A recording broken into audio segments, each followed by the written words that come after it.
Daniel chapter 3.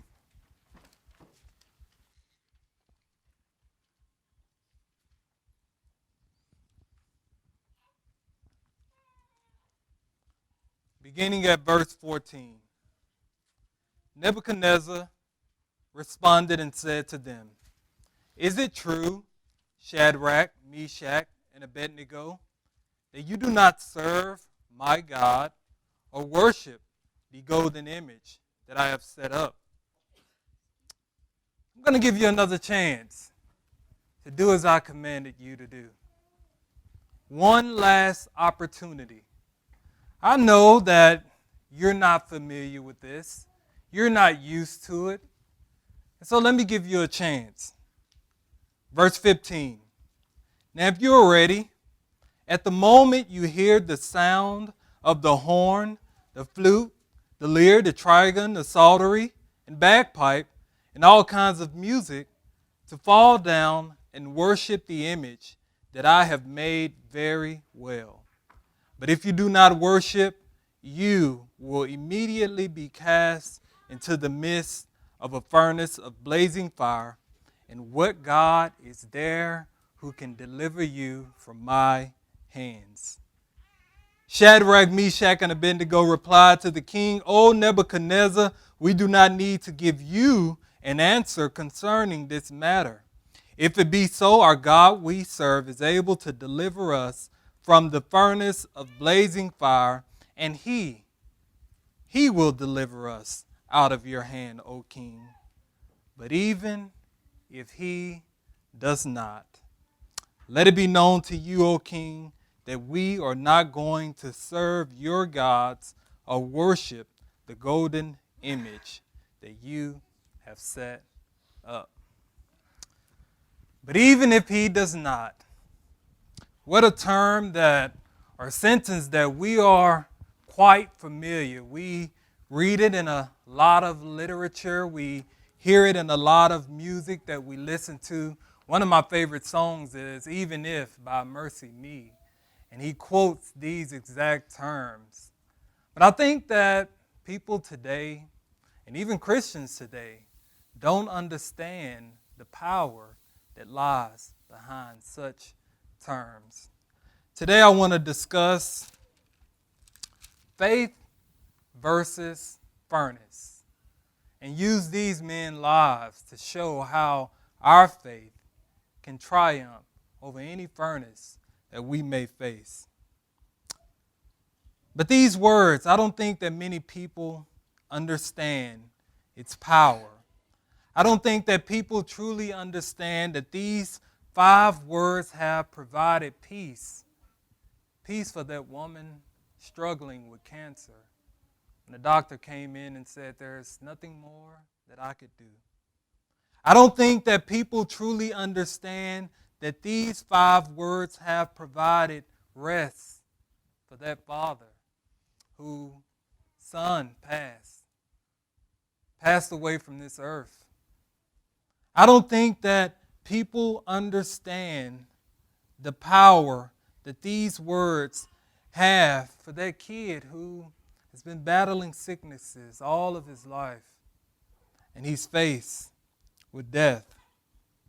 Many people don't truly understand the faith that these 5 words have strengthened of Christians over time whose lives have been threatened with persecution and with death. And they held on to their faith because of these words. And so my purpose today is to hope that these words can become your go-to words. When you are up against the forces, the evil of this world, when your lives are threatened, and when your faith is challenged, I hope that you would choose to find the same confidence in God that we will see in this man, so that you'll be able to stand firm in your faith no matter the difficulty. But here's what I believe. I believe that this type of faith does not just fall into our laps. It's nothing that we could just pull from the sky. I believe that It is the situations and the things that we face in our lives, our daily lives, that prepare us for moments and times and instances like this. Therefore, I want us to examine these men's lives and see how the situations in their lives were able to add to their faith and not chip away from it, not causing them to deny their God. And I want for us to see how the hardships was what prepared them for this very moment where their faith would be up against a furnace. But in order to do that, I need for us to turn back to Daniel chapter 1 and see the events that must have led up to such great faith and confidence in their God. Daniel 1, chapter 1, verse 1, reads, "In the 3rd year of the reign of Jehoiakim, king of Judah, Nebuchadnezzar, king of Babylon, came to Jerusalem and besieged it." Now, history tells us that it was about 605 BC when this actually took place. And as recorded by Daniel, King Nebuchadnezzar, he went into Jerusalem and he raided it. He brought out the Israelites to Babylon. And this raid wasn't something that was unexpected. Actually, verse 2 tells us that the Lord's hand was involved in all of this. But however, in this raid, verse 3 tells us that the king ordered the chief of eunuchs to bring some sons of Israel, which included some guys from the royal family and nobles. But Scripture tells us that these guys they had to be youth with no defect. They were charming men, good-looking men, sort of like what you see standing here right now. And they were intelligent. They were wise. They were endowed with understanding and with wisdom, Daniel tells us. However, Daniel also tells us here in chapter 1 that these men were men who were stripped from their homeland. They were stripped of their God-given names. They were stripped of their literature and had to learn the Babylonian way of life. And they were stripped of their diet. Now, history also tells us that in order to serve in the king's court, men, anyway, had to be castrated. And if that's the case, they were even stripped their ability to reproduce. If there was any hope of someday being married and having children, that hope ended the day Babylon came in and took over. Their lineage would have been no more at that point. And can you imagine? And all of this took place while they were young men. I wonder where was their parents? Where was mom and dad? Did mom and dad have to witness their children go through all of this? Or did the children have to witness mom and dad be killed? Talk about a hard life. Ruby and I, we sponsor a kid, through you all actually, at the Westview Boys Home. And we had the opportunity to go up this past December and spend some time with him. And I sat down and talked with him about his life story, and he told me that when he was a small baby, his thought-to-be father broke his femur bone. And then his biological father died when he was 4 years old. And in response to that, his mom got hooked on drugs really bad. And after that, he was taken away from his mom and placed with his grandma. And his grandmother couldn't take care of him, and so he was eventually placed into foster care. And then he was adopted later on. And so he ended up at the boys' home because him and his adoptive family could not get along. And there's something interesting about this kid. In all of that, he found his faith. And he found pure and undefiled confidence in God. And likewise, what we will see in these men are the exact same things. Their faith, it was not moved. Their faith, they stuck to it and they trusted in their God. Although their identity was taken away from them, they still had faith. And although they were in a strange land, they still had faith. And although it seems like God was nowhere in sight, these three young men still had faith. Church, I hope the same could be said about you. Whether you're young or whether you're old, that you could remain to your faith. When circumstances are the same or even much worse in your sight, I hope that you could hang on to your faith for the glory of God. Chapter 1, verse 10 tells us that an issue arose. Daniel and these men, they, although offered choice food from the king's table, they denied it. They rejected it. They insisted on some different food that would not defile them. And the commander was afraid that they wasn't sufficient enough, or the food that they were requesting wasn't sufficient enough, and that it would make them skinny. But Daniel and these three men, they insisted. They insisted to be able to eat what they wanted to. And thus being granted the opportunity to eat what they wanted. But I think that even that story, or that instance, wasn't so much about food, but it was about faith. This was about being faithful to God, which serves as a testament of who they were and their faith in God. And because they were so faithful, because they wanted to stick to their tradition, what they had been taught, verse 15 tells us that at the end of 10 days, their appearance seemed better. And they were fatter than all the youth who had been eating the king's choice food. And verse 17 through 19 tells us that as for these four youth, God gave them knowledge and intelligence in every branch of literature and wisdom. Daniel even understood all kinds of visions and dreams.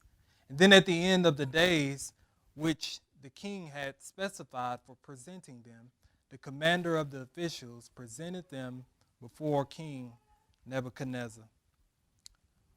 Both of these, or all of these blessings, were the result of the faith that they had in God.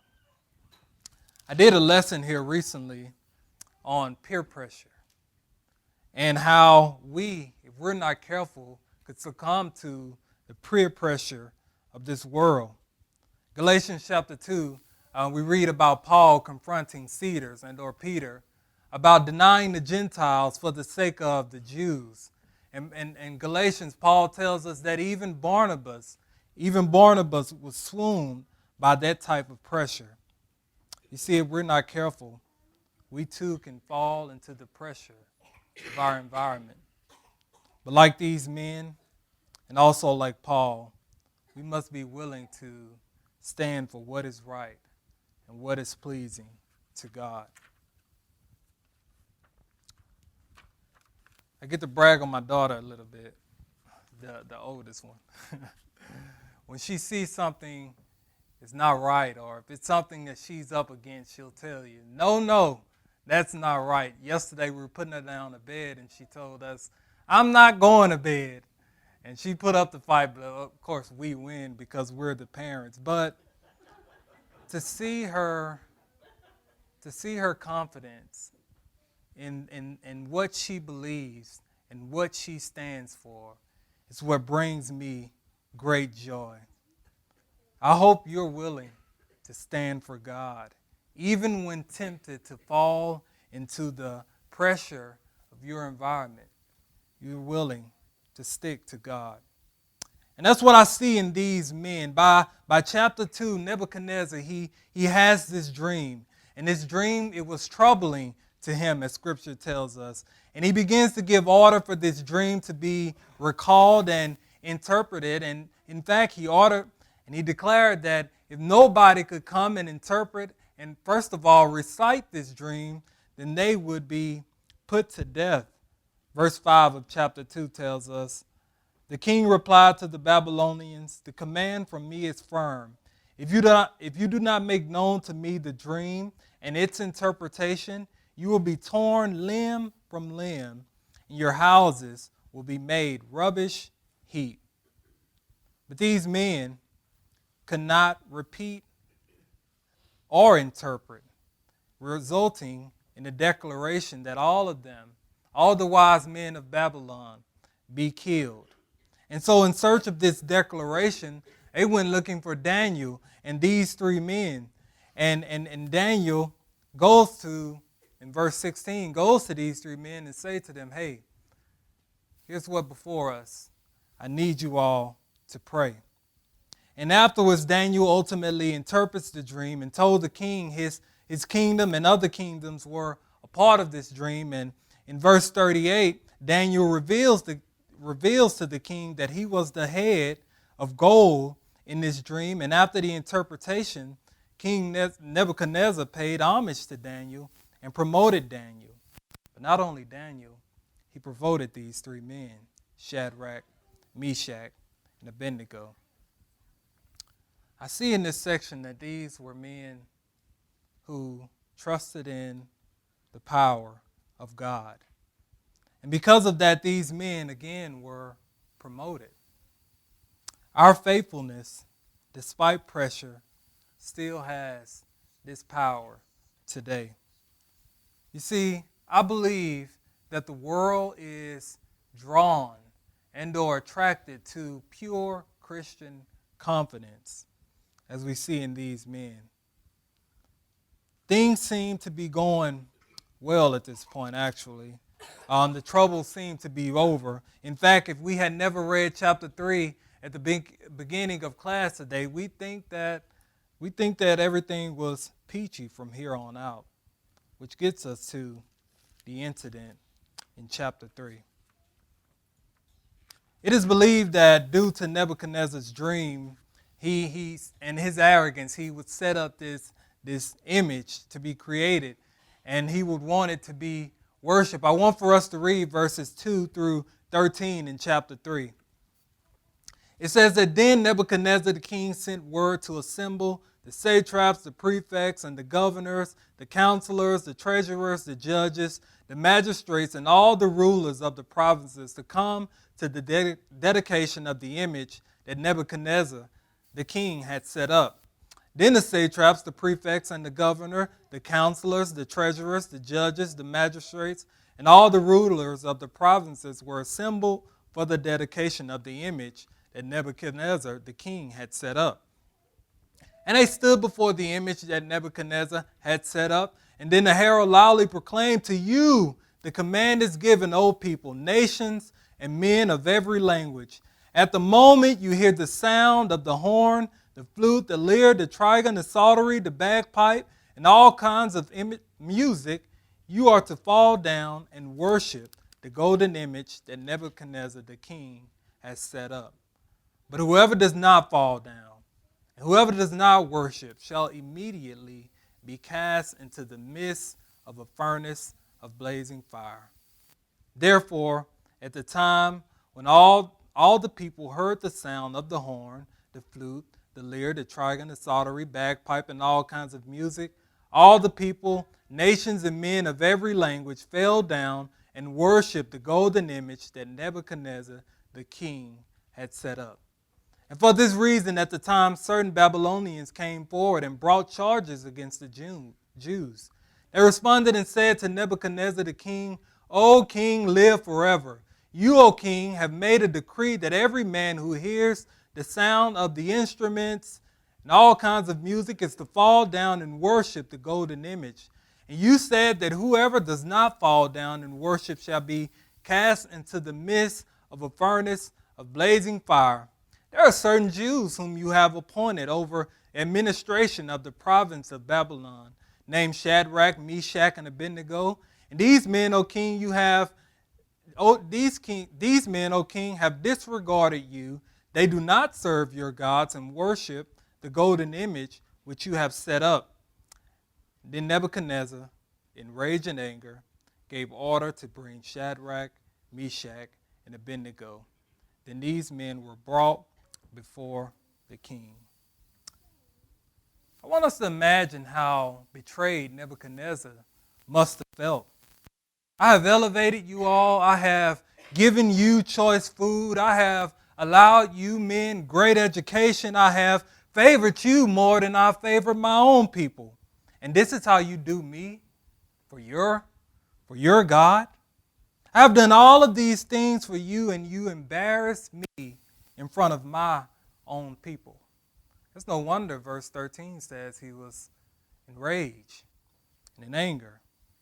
I wonder how these men must have felt at this moment. You think they thought about what they were up against? You think they thought about what all they would lose at this point in their lives? You think they wrestled with which way to go or what to do? You think they thought about death even? I remember having this struggle in my own life. I think I talked to you all about what I did before I came to Sunset to study. I worked for a school district. And one year, my last year there, actually, I had received 3 promotions. And I was very close with the superintendent there. He would drop in and visit in my office from time to time, and we'd go out for lunch from time to time. But there was an instance that came up where he told me to clear out my office and make sure nobody was in there. And he called me on the phone and he said, I need you to adjust some people's salary.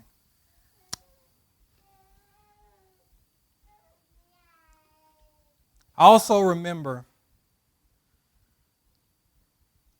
thinking how ungodly that was.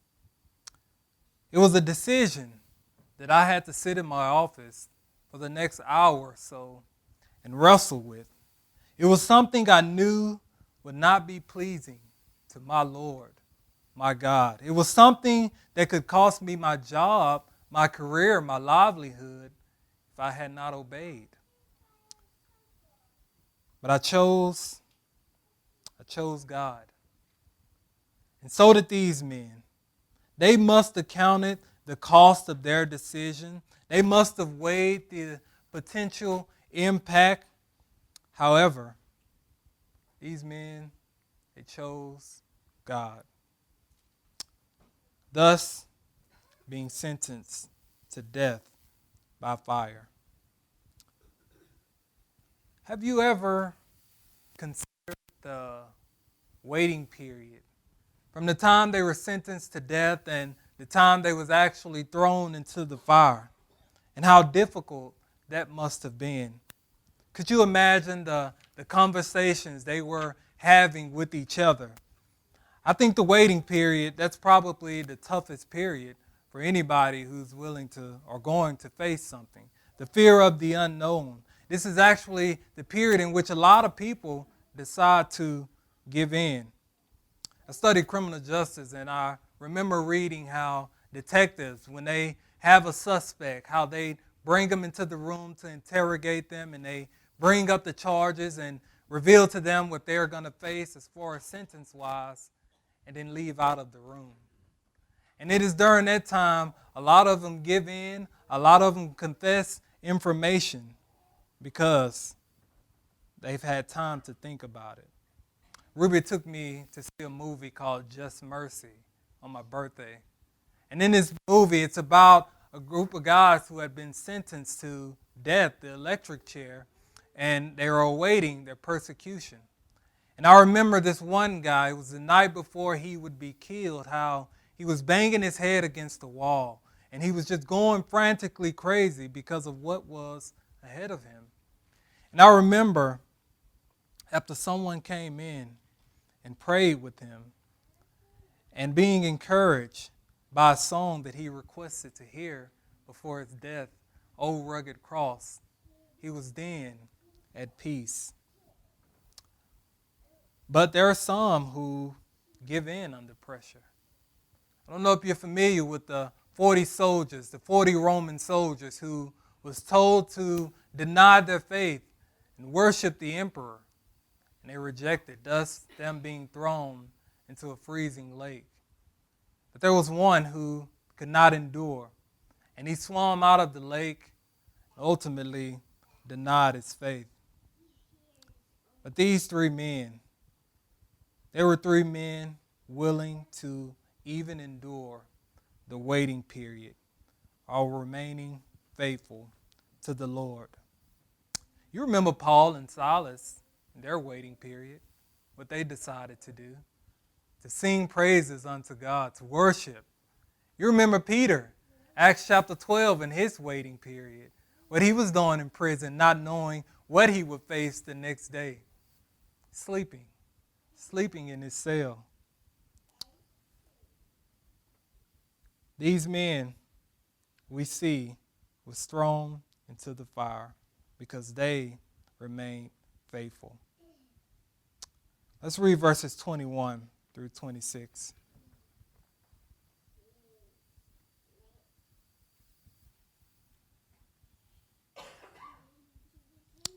21 says that these men were tied up in their trousers, their coats, their caps, and their other clothes, and were cast into the midst of the furnace of blazing fire. And for this reason, because the king's command was urgent and the furnace had been made extremely hot, the flame of the fire slew those men who carried up Shadrach, Meshach, and Abednego.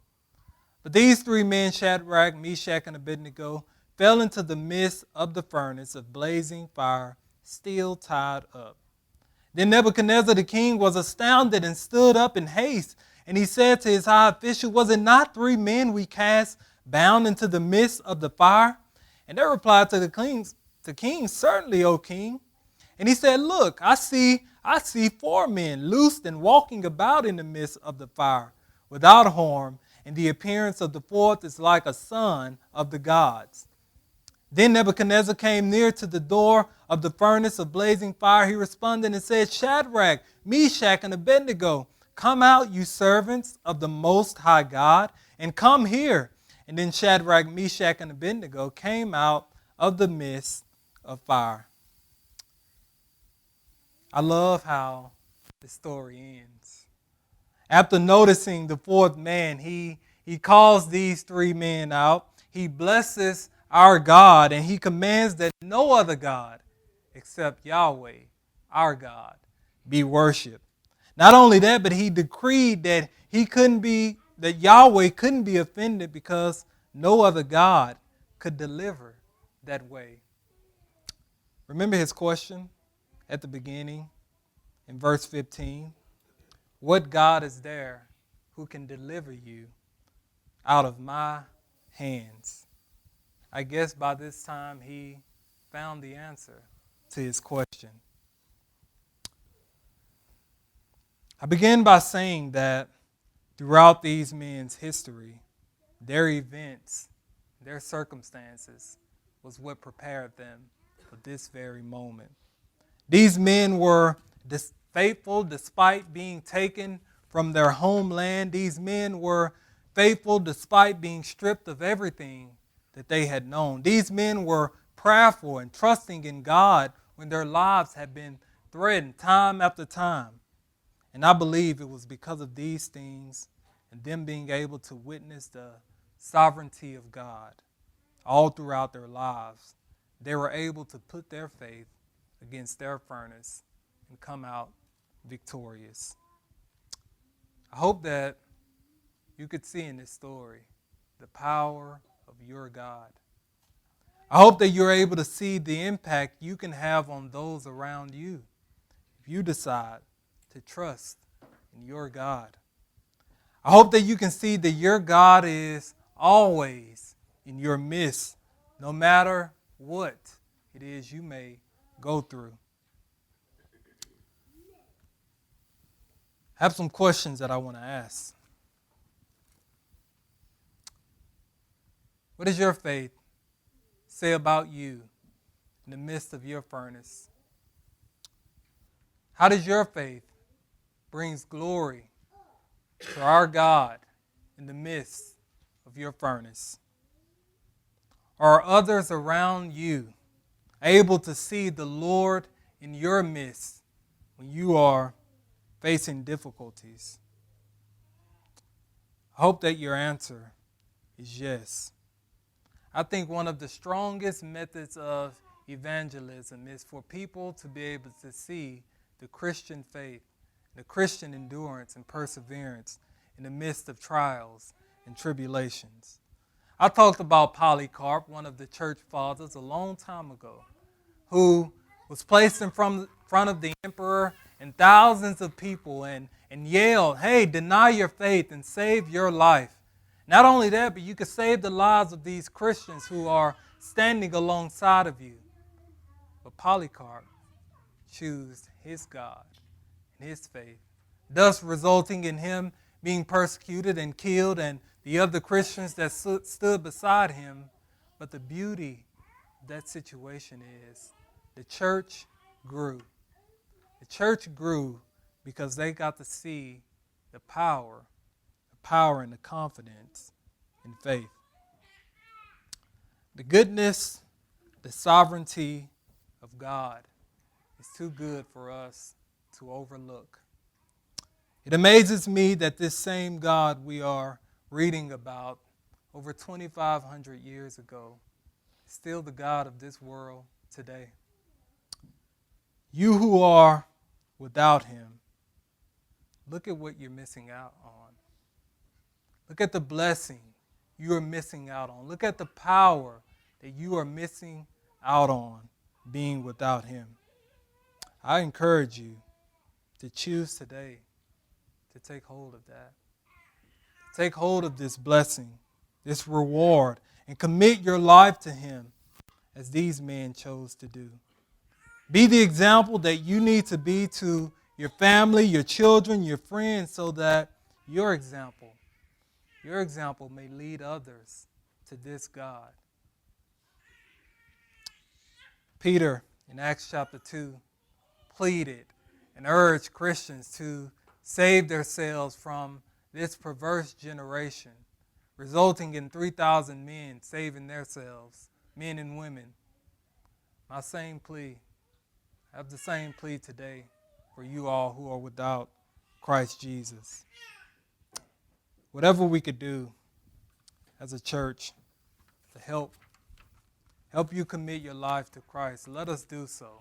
Or maybe you're already committed and you find it difficult to face these trials and face situations where you feel as though your faith is up against the furnace. Let us be an encouragement to you as we stand and as we sing.